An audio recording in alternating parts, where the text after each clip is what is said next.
Dan walaupun niat saya sebenarnya ingin mendorong entrepreneurship, terutama di zaman transformasi digital yang membuka peluang seluas-luasnya di dunia ekonomi kreatif, saya paham bahwa kata-kata saya telah menyakiti banyak pihak, terutama yang saat ini masih berjuang untuk menghidupi keluarganya, bahkan untuk masih bisa bertahan hidup.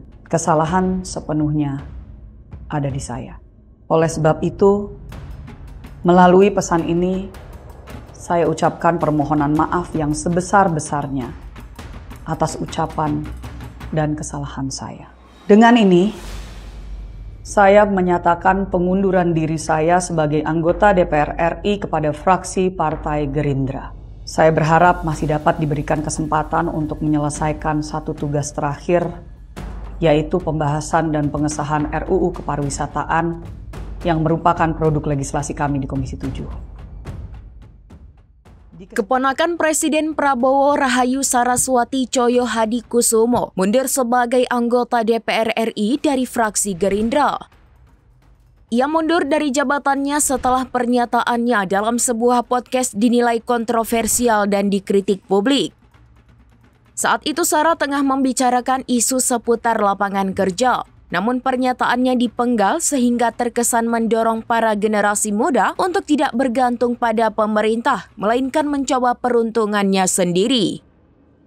Ia pun menegaskan bahwa tidak bermaksud menyakiti atau merendahkan masyarakat, terutama kaum muda.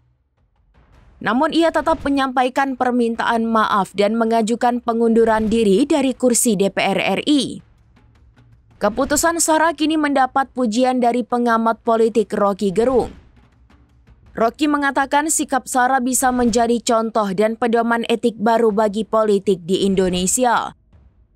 Menurut Rocky, seseorang yang berani mengakui bahwa dirinya menyakiti hati rakyat menunjukkan kualitas dirinya sebagai manusia.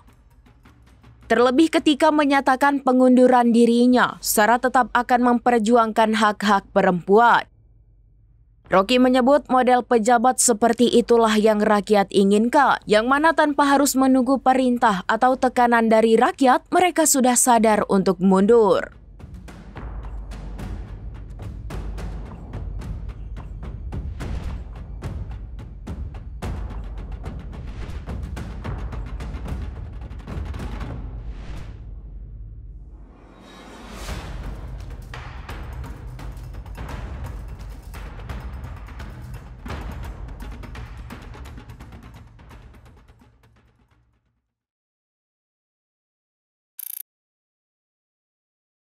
Download Tribun X sekarang, menghadirkan lokal menjadi Indonesia.